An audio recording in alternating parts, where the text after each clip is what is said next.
All right. I might periodically go back to that to check it out. All right. So today, what I wanted to go through is, in the context of you guys starting a journalism or a content-based startup, it's good to talk about the commercial realities and a bit of the history around journalism business models. I was kind of shocked that I did a whole degree in journalism and didn't actually go through any of this, because one of the proponents of entrepreneurial journalism, a guy called Jeff Jarvis, says that historically, and there's a lot of literature on this that you can read. Historically, journalists were sort of actively kept away from, and also sort of kept themselves away from the commercial side of their industry, the media industry, for fear of conflict, essentially. And I'll go into the reasons for that. But his opinion on that is it made journalists terrible stewards of journalism, because they couldn't look after the commercial side of it when the commercial side came under attack. And I kind of buy that. I was sort of, I think there's a validity in that argument. Like, if you know a bit more about how you get paid, then you're probably going to be in a bit of better position to try and continue that on if someone isn't willing to pay you anymore. So there's a fair bit in this, and I'll try and get through it as quick as I can, and then we can go on to talking about some of the ideas that you might have that you want to pursue for the semester. As with anything, just ask me questions on anything that we go through. And I've split it up into 3 sections. So a little bit about the history of media and journalism, and it's pretty brief. You can go pretty deep on that subject, as you can imagine. And then I want to go into what's sort of happening now, with a focus mainly on the Western or democratic media markets. So what's the kind of media consumption habits going on there, with a distinct, and I'll say this for both of you, I'm not covering the Chinese market because it's hard to get real data out of there. But I'll do talk about it a little bit. You can see the trends in the Chinese market around social media and that sort of stuff as well. So, and then the last bit I'll talk about is sort of my view on where I think some interesting startups are going to come in the journalism space in the next sort of 5 to 10 years. Now, that doesn't mean that you guys have to have ideas that are in those areas, but it's interesting to think about some of the things that I've brought up, that I bring up in there. Cool. So the first thing to think about in the context of this is, how does a journalist, he or she, should put there, get paid? And in the context of that question, basically you have to look at when news became a commodity, an actual commodity that could be sold, because then journalism became a profession. Before that, it wasn't a profession. But up until as soon as news became a commodity that people could exchange, there was a monetary value attached to it. Then it could be quantified, could be wrapped up into an organisation. Pardon me, I'm going to be blowing my nose and sort of coughing and stuff all the way through this. So excuse me for a second. The thing I'll caveat that with is, before we get into that, is you've probably heard, and I know I have, lots of people talking about the end of journalism. Have you heard this ridiculous movement, like this ridiculous thing that people say? Yeah? And it's nonsense. It's absolute nonsense. The reason because of that is we have this thing called the awareness instinct, or it's called different things, but essentially the concept of news has been around forever. And it sounds like a stupid thing to say, because it kind of is so obvious. But we all want to know what's going on. And it's natural. And there were even roles for people who were storytellers, in Aboriginal culture. There's lots of examples of it, lots of instances. It wasn't an organised, professionalised thing, but people demand to know what's going on inside, and find out what's new. It's not something that's just going to go away because the business models that supported it for the past 100 years just happen to be broken now. It probably won't look like what we're used to it looking like, for the past 100 years, but that's a different point. As once, journalism became professionalized, we had all these different names for it, but essentially they're all doing the same thing. They're going and getting new information and presenting it and pushing it to a range of different people. To look at that, we might need to look at sort of where journalism has been in the past. If you just excuse me, I might just check in on the screen recording. All right, cool. I know when I was doing it last week, it just stopped halfway through.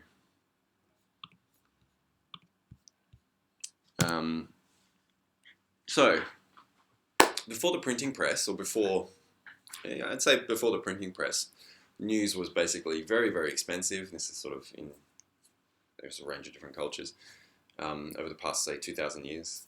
News was very expensive, it was slow, and it was typically a social product, which is great to think about because, news has gone back to being a social product now. It was primarily based on discourse. It was very editorialized. It was mostly a debate of ideas, and it was pretty highbrow. Most of the plebs didn't get news. They didn't, unless it came from priests and from the church, and it was sort of official. So the other point was it was a commodity that was owned by people. It was an exchange with people, and it was mainly based on like leaflets and things that were printed like this. Then, as the technology improved, this idea of a professional journalist emerged. There's this story called The Storm. It's printed in 1704. It's about a big storm that hit London. And it was the first instance of crowdsourced news. So this whole idea of crowdsourced news is incredibly old, if you think about it. So this guy ran a paper called the Daily Courant, apparently. A lot of this stuff was apparently just made up. So it wasn't factually very correct, but it was the first recorded instance of in modern media of eyewitness accounts. So basically he sent out letters to a bunch of people and they said, all right, give me your story about this storm that happened in London. And then they sent them back and then he published it in a big book. But that was sort of one of the first instances of, professionalizing news and also attaching news to advertising. So it was funded through advertising. That's when that relationship started to emerge between, advertising paying for media to be produced, different types of media, including journalism. And then the steam printing press emerged in the 1800s. And what that actually gave birth to was this what's been called the penny press. Have you guys heard of this? Yeah, you have. So, essentially, up until that point, particularly in America, newspapers cost like 6 pennies or 6 pence, something like that. And this was the first time that a business model emerged where they actually where they charged us 1 penny for the paper. So essentially, didn't cover the cost of the paper and try and make money on the actual product. And they subsidized the rest with advertising. And because it was so cheap, it opened up the middle classes to media. And so they could reach a much larger audience. But in the process, a lot of the actual journalism in there was pretty average. And it was like gossip, and there was a bit of crime and, some other stuff. But there was a lot of, it's kind of like what we would call tabloid journalism now. But through that process, one of these penny press papers was actually the New York Times. It emerged out of this kind of movement that was called something different, I can't remember the name of it. But this, as soon as they did this, that was really when papers and news stopped being a subscription, high-cost thing and became an accessible, not low value, but an accessible product that was then subsidized with advertising. That's when that model emerged, and that's basically the model that kind of continued to today for most commercial media companies. So yeah, it lasted for ages, and it was pretty good. That's a joke, by the way. I don't usually put those things up. And that gave birth to the model of journalism we have now.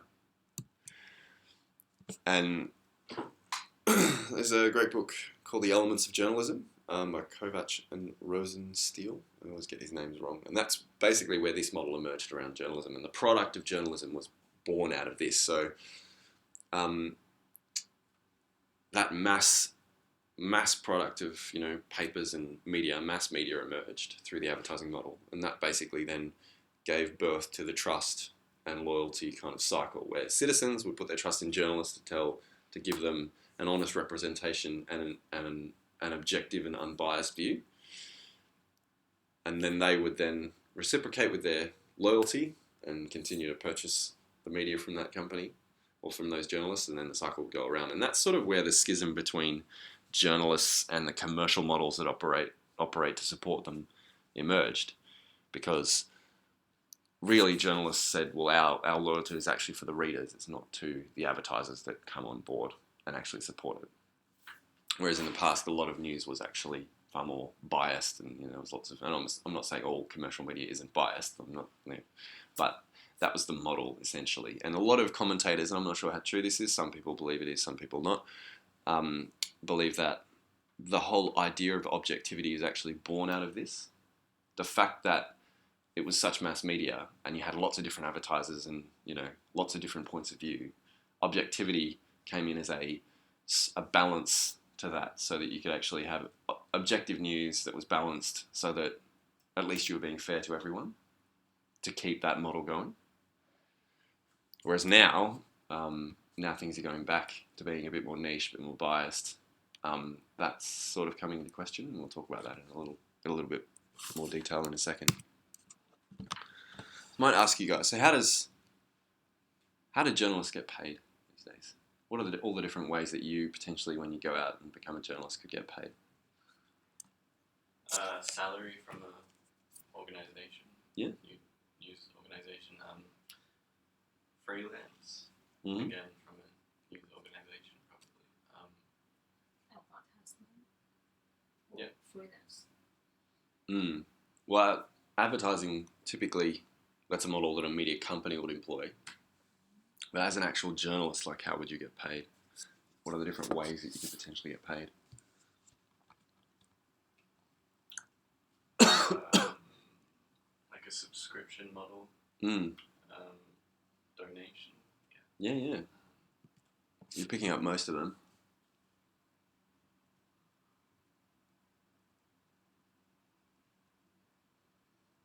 So these are typically the ways that, historically journalists have been paid. Most of the time, through that, up until recently, it's either you're a freelance to an organisation or you're employed by that organisation. And one of the most rigid structures within Western media culture is that employment arrangement. So that because of the trust kind of loyalty component that I was talking about before, so you have to be employed and work within that organisation typically. And you could be the beneficiaries of a patron. So, Jeff Bezos buying the Wall Street Journal, or Rupert Murdoch subsidising the Australian newspaper, and all those people. I would say that falls into being the beneficiary of a patron, a very rich person who just wants to fund your work.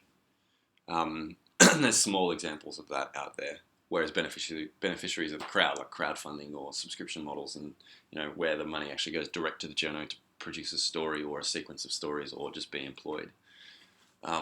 Whereas the others are sort of more predictable and kind of know what they look and feel like, with the exception of that owner-operator entrepreneur side, which is something that's emerged. It's very, very old. Obviously, there's lots of journalists who've started companies in the past, but it's sort of emerged as a more viable path now, in comparison to what it used to be.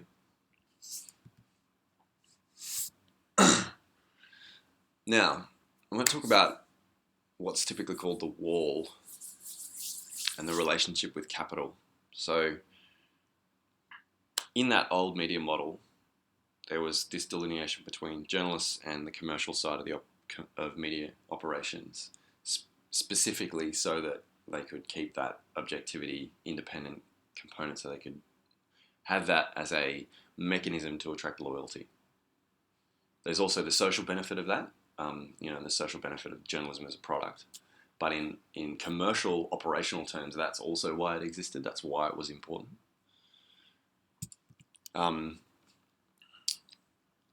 Now, this is an example of a range of different media companies that have different commercial structures, and the wall is slightly different for all of them. So On the vertical, you've got companies that their operations vary. So some of them only produce news, only produce journalism. Some of them are media and news companies.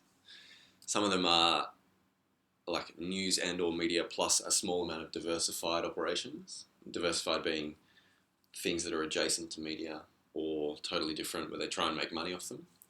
And then there are totally diversified companies that make money from a whole different suite of things, and it just happens that journalism happens to be one small part.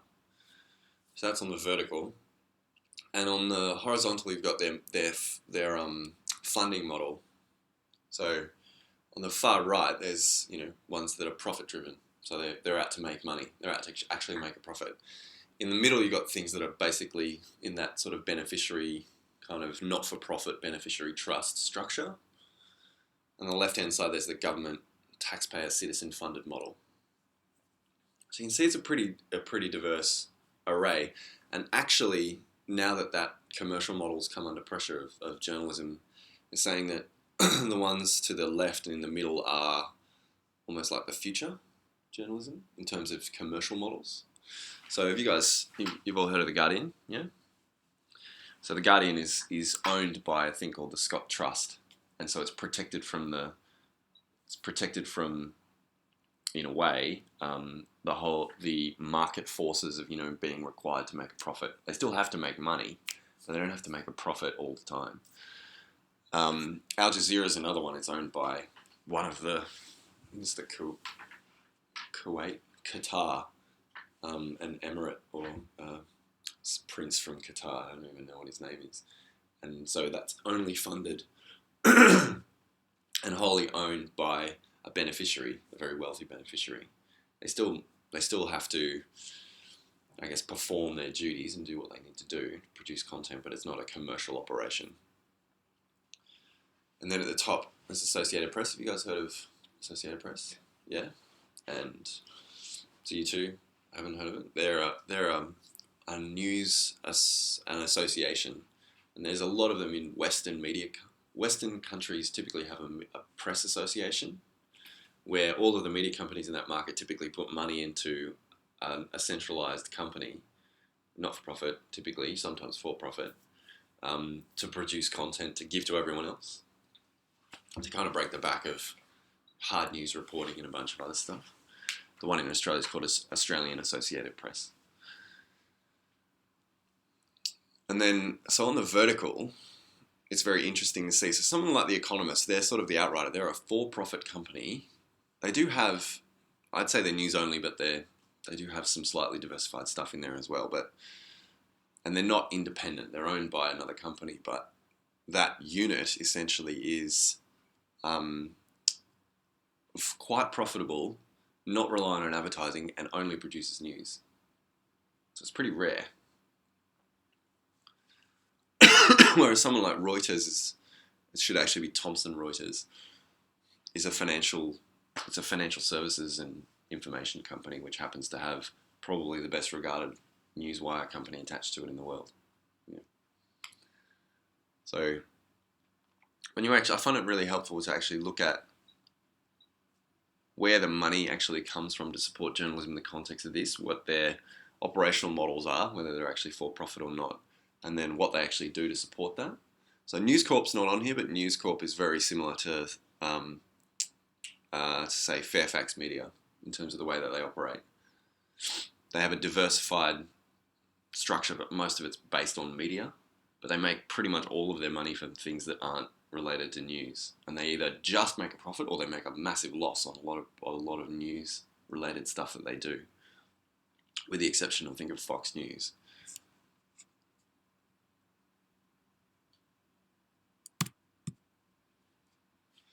Cool.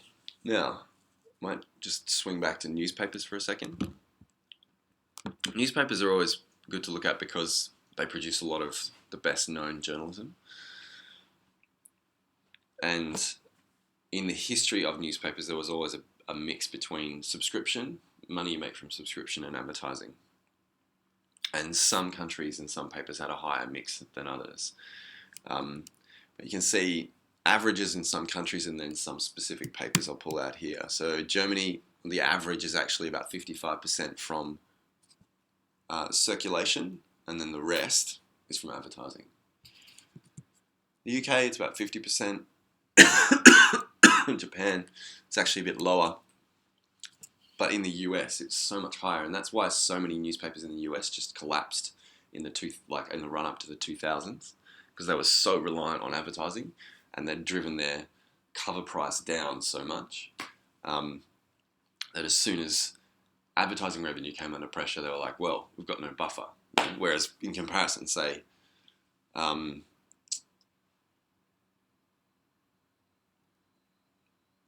in comparison to, say, Japanese version, sorry, this should be flipped, just realised that, they had more buffer.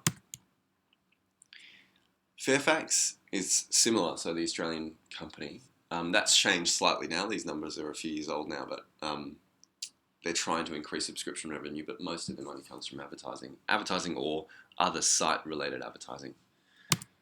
Whereas The Economist, that example I was talking about before, they're profitable without any advertising. So they could actually say no to all their advertising, which they would never do, but they could say no and they would still be profitable, which is an incredibly strong position to be in as a newspaper. If you think about it, you're not beholden to your advertisers and doing what they say, or saying what you want and not really having to worry too much about it.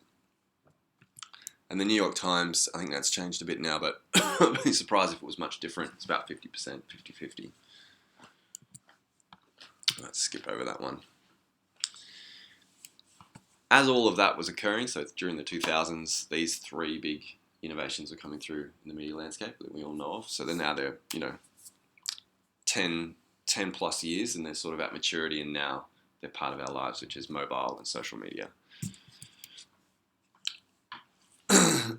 Now, some commentators basically, and I kind of agree with their approach, say the future of news is more social, going back to its social function that it used to be, and participatory as a function of that, so people participating in the creation and dissemination of news more. It's more partisan in that it's going to sort of almost go back to being more like what it used to be, in that profitable news organisations are more likely to take sides, and diverse, in that the emergence of digital technology has given news the capacity to be super niche but still quite profitable. So niche is in take on a very niche subject. And we all see that, that the social nature of news, ownership, and also the fact that it's disseminated, consumed. It's often created, disseminated, and consumed in the same social media platform. It's not new. It's been happening for years. We all know it, but it's sort of just a natural part of how people consume the news now. I won't go into this in detail. This is a really good video on one of the first crowdsourced, Twitter-led investigations from The Guardian. But it's sort of almost for historical context now, because this is a function of just reporting. It's not something that's exceptional anymore. It's just how reporting happens now. It's crowdsourced, and you can generate, you can basically report on stories via social media platforms almost exclusively. And that was a story about a man who was killed by a police officer in London during a protest, and how they used social media and citizen eyewitness accounts to actually disprove the official line that was coming out of the police, the UK police at the time.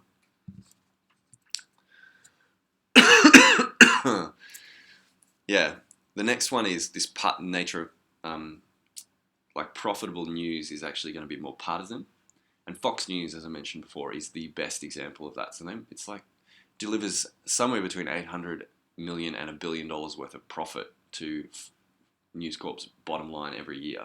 It's an incredibly profitable machine, and it's unbelievably biased. And some commentators basically saying, I don't think this is a good thing by any stretch of the imagination, but this transparency is the new objectivity in journalism. Like, being transparently biased is actually something that people seem to be responding to, which is a little bit terrifying. But, it's borne out through some of the evidence with something like Fox News. Now, it's not all true. Like, there's still demand for objectivity in news organisations, but up until 2010, Fox News was going quite strong, and you can see like this is some. If you ever want to have a crack at Fox News, just watch any of the Jon Stewart or the Last Week Tonight or any of those sorts of things. But these two quotes were some of my favourites. Like, there's no question that Hillary lied and people died, and then when Obama, so that's now, and when Obama was getting elected, it was like Obama, Biden, Osama bin Laden, coincidence? Question mark. Like, they're just so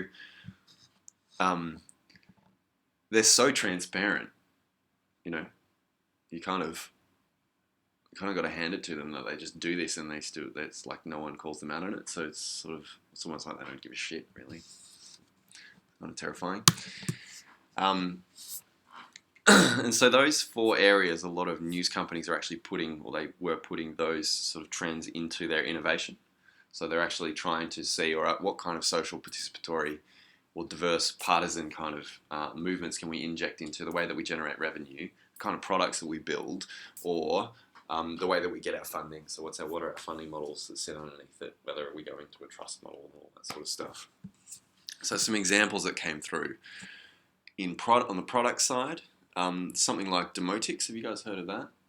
There's a bunch of examples of this out there. New Zulu is another one, where they're trying to set up a funding model and a reciprocal arrangement for citizen-generated news content, so that citizens and sort of prosumer journalists can share a chunk of revenue from providing stories. And that's now evolved into other platforms. The hyperlocal movement emerged around that time. This whole idea of hyperlocal news, which still has a little bit of its race to run. But there's a lot of examples out there now of sort of hyperlocal, really focused journalism. And then, of course, there's the activist side, which had, we've all heard of WikiLeaks, which had the crowdfunding element injected onto it. It was actually sort of more focused on the funding model, whereas what they were actually doing was pretty solid traditional work that a journalist would have done in the past. And then there's innovation on the product side, so partisan, so where brands and companies actually just partner, where media companies partner with brands and actually generate media and news content. And that's incredibly partisan, obviously, because, the commercial relationship is front and center, so it's definitely not going to be balanced and objective. And then the diversity element, so there are some really hyper niche digital mastheads that just are out there that are, they might wrap up, say, a couple of 100,000 people in an audience around the world on a one tiny little thing. So this one, I believe, is from a small niche publisher that only serves defense contractors around the world. And they talk about basically everything to do with defense technology. And, they've got a staff of journalists and they produce their content. So it's sort of almost like niche publishing. It's just a carry-on of niche publishing in the digital era. And then in revenue, again, an example of a sort of crowdsourced content. Everyone started experimenting with paywalls, and now they've sort of come to maturity now. They've sort of understood where, the amount people are willing to pay for media and how, and the percentages, and I'll show you some of those figures in a minute. Part of that was also this sort of, how do we deal with social media? So they came up with this social leaky paywalls. You guys heard of that term? Yeah? Yeah. You do? No. It's basically, if you put up a paywall in front of your content, they basically said, well, people discover content through social, so if someone shares it, then we'll let them consume that piece of content anyway. So it's a social leaky paywall. He talks a little bit about it in the Entrepreneurial Journalism book, and there are some plugins that you can get that do it if you want to try experimenting with it on anything that you do. And then a bunch of companies just emerged around curation and aggregation. Now that trend came about, basically as soon as the internet emerged with RSS feeds. And now it's stepping into the next its next phase of evolution in that trend is actually specifically around AI and algorithms, both in the generation of content and in the curation of the content. So when we all experience that every day, as soon as we open up Facebook or anything that has a news feed, we're interacting with an AI-driven or an algorithm-driven curation of news. And then funding. So crowdsourced journalism content. There's like individual journos that've been doing this for years now. Some to have a reasonable degree of success in it. Saying, hey, I really want to go. I'm a freelancer. I really want to go to Syria and try and cover it. Will you fund me? And some journalists have actually managed to do that. Incredibly dangerous. And then on the right, something like the Global Mail, which existed for about 4 years. It was funded by a rich Australian entrepreneur just to produce media content. But in the end, it fell over because he said, right, well, I don't have as much money as I did, and I'm going to go and do something else. And he just turned off the tap. Jeff Bezos buying the the Washington Post is another example of that. Have you guys heard of Jeff Bezos? He's the guy who founded Amazon, and he bought the Washington Post for like $250 million a couple of years ago, just because he wanted to support. He said it was just because he wanted to support ongoing production and journalism. Cool. So where are we now? So I'll break this section up into a couple of different things, but this is basically, what of those trends, what's happening on those elements right now. All of this stuff is taken from probably what I think is one of the best studies of digital news consumption. It's by an organisation called the Reuters Institute for Journalism out of Oxford University. All of their content is accessible online. Like I recommend grabbing it. I'm going to chuck the report on Moodle as well if you're interested in reading it. Essentially, it's a snapshot. Now, I acknowledge that you guys, being young, hyper-interested news consumers, probably know a lot of this stuff just intuitively already because you're in it every day. So if any of it gets kind of boring, you just tell me and we'll keep going. But for someone like me who's not in, I don't have Snapchat, I don't interact with it, it's quite interesting, I think. As I said, this study,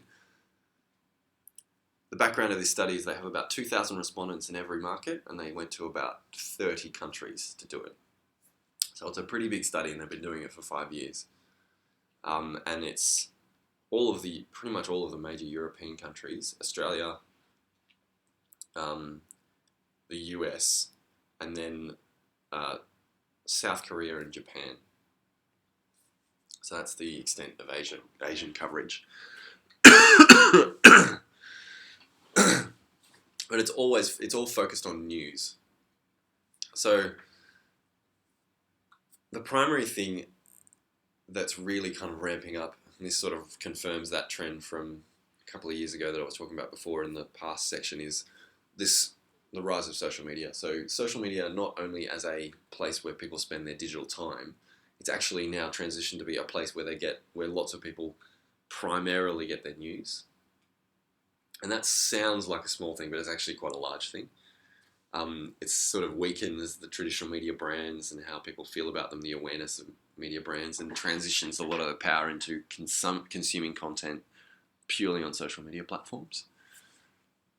But it's also given rise to a lot of new business models for journalism, because you can actually launch a journalism startup just on a social platform these days. Like, that's a reality that you couldn't do in the past because the attention wasn't there. So if you only wanted to start a Tumblr blog about something, and about like a news topic, a news startup, you couldn't really do that 5 years ago, whereas you can really do that now, and probably you could make a living off it.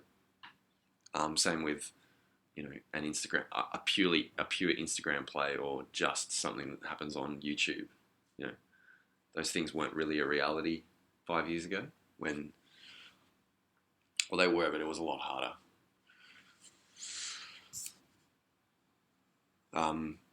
What is interesting about this is actually printed newspapers is sort of just flatlined a bit, and I actually thought it would just keep going down. I'm quite surprised by that. I don't know what you guys think about that. Like, does that surprise you? It's only a year though that's been going, so it'll be interesting to see what happens in the next few years. But Mm.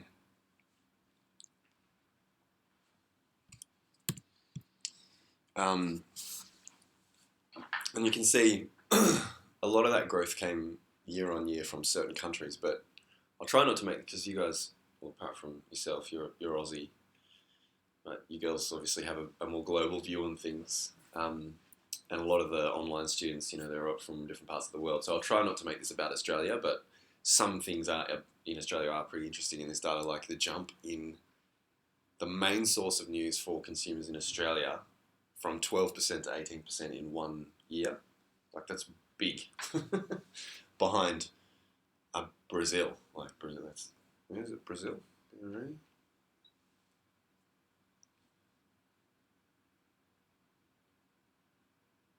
I'll have to pull out the actual original report. Yeah, I'm pretty sure that's Brazil.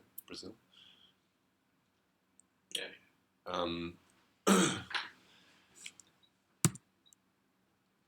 And what is interesting about that is it's not primarily, but it's more likely to be driven by women. So if your startup ideas focus on a female audience more than a male audience, then your reliance on social media is obviously going to be higher, because a lot of them want to get their news from social media more than men do. That changes by age, and I'll show you that in a second. But women are more likely to discover news via social media than to directly access a news website or an app. Now, I'll tell this to you guys. You guys would already know this. This is the distribution between older and younger, saying, what's my main source of news by age in 2016? For young people, it's online, as you would expect, 64% saying. And you can see the distribution down. This is why Maury Schwartz, for example, can launch the Saturday newspaper in Australia. That's a printed newspaper. It was weekly. And it's been a relative commercial success because it's targeted specifically at the 45, 45, 55 plus audience. TV, obviously, there's a strong shift towards TV, but I'll be interested to see how much of that actually gets eroded by people watching televisions where it's actually just a digital TV in the future. Because they're saying, oh yeah, I get all my news from TV, but actually once proper disruption occurs on the TV media consumption side of things, where, if Apple TV actually ever gets off the ground and is done properly, then that that might stay the same, but actually they're watching digital content that's curated potentially, or that's driven by an algorithm, or, it's from social anyway. So it's interesting to think what's going to happen in that space.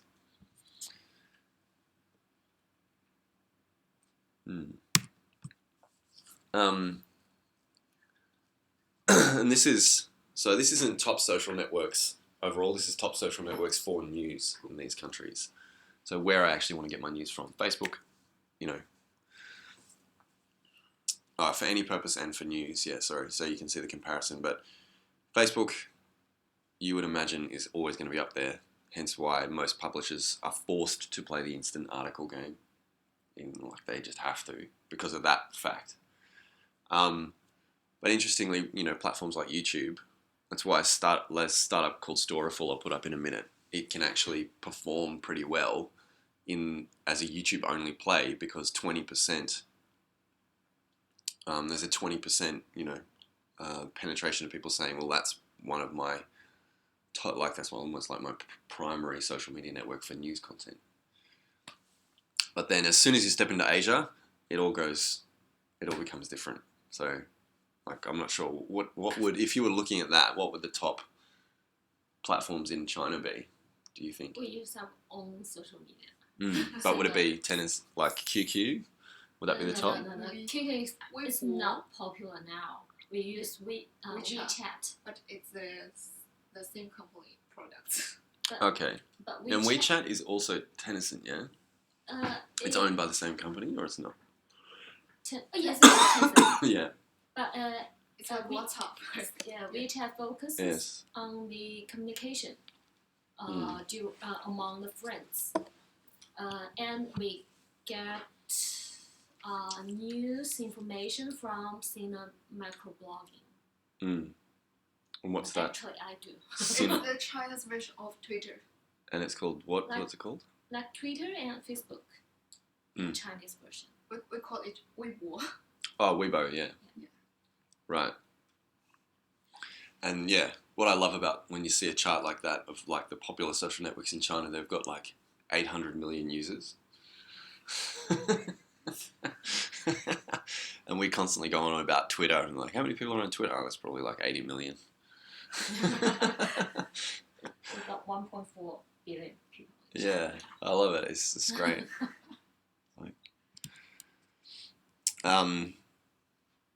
Again, this trend, so the mobile trend, just isn't going away. So I've seen this play out running a news publication.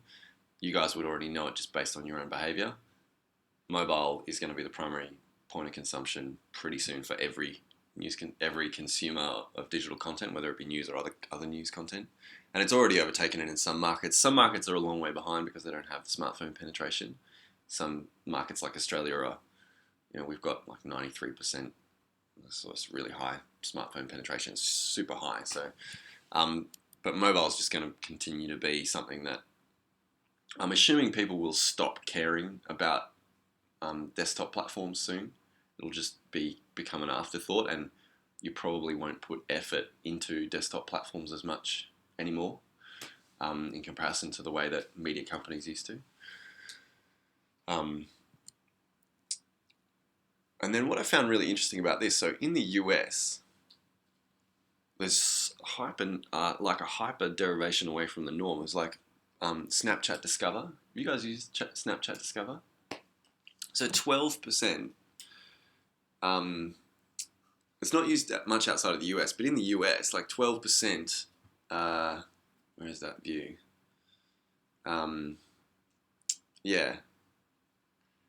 They use Snapchat Discover for news, 12% of that 18 to 24-year-old group. That's just one distribution. That's one feature of one app. Like, it's strange. When you actually look at it, it's quite a cool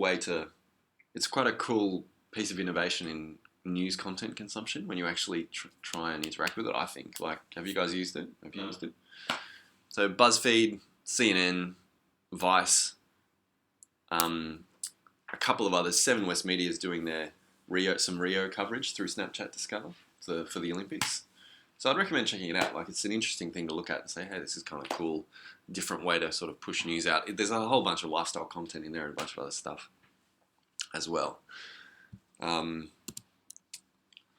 The next thing is format diversity. So the standardized format of news is changed.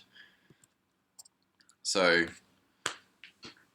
I've seen this trend specifically play out in the way that I've had to run a news startup or a content startup, is that the homepage is basically an afterthought now. And your actual homepage, if you're going to start a digital news site, is your article page.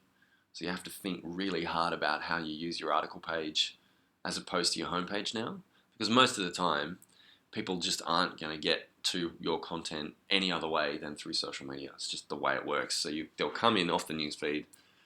Typically, hopefully, it won't take them too long to get to your page. Or if you can use instant articles, it's even better. But then you lose a lot of sort of flow-on effects. But then they hit the article page, and that's basically what they think of your publication and your venture is your actual article page. So you have to work really hard to try and get them to read more content or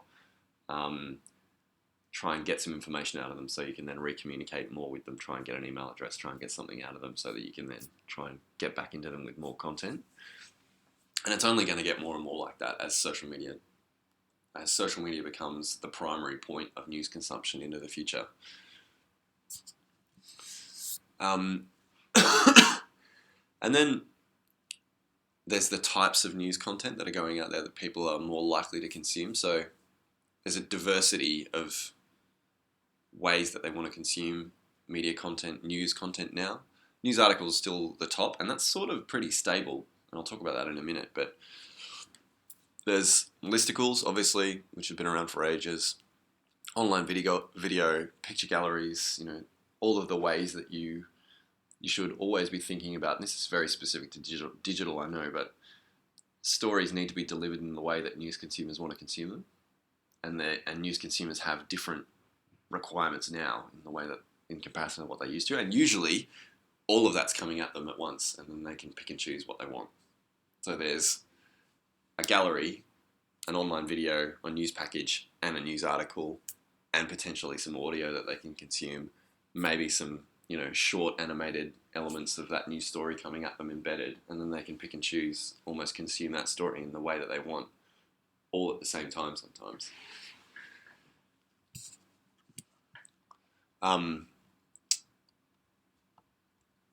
News video was sort of hailed as the savior of online news content, because you could get higher advertising, you could make more money from advertising through online video. But actually, a lot of news consumers say that they prefer text-based articles just because it's faster.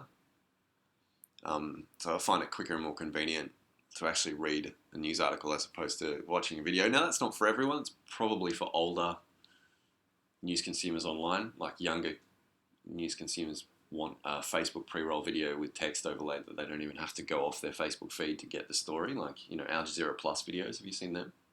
Yeah. Yeah, they were like one of the best to do it with and make use of the no audio autoplay feature in the Facebook news feed. And they started packaging up really snappy, interesting stories using captions and quite engaging sort of combinations of video content or moving image content and text captions. The other thing is basically just pre-roll ads tend to put people off, but that's becoming less and less relevant. I might just skip over that. That's becoming less relevant because of this trend, which is ad blocking. So, do you use an ad blocker? I did, but then the last class I did last semester was sort of a bit about this, and I decided not to use one. Okay, what was that? What was that class? It was journalism in society. So I did a presentation on sort of. Okay. It's a bit hypocritical to use one, I think. So Do you think? get rid of it. Yeah. What do you guys think?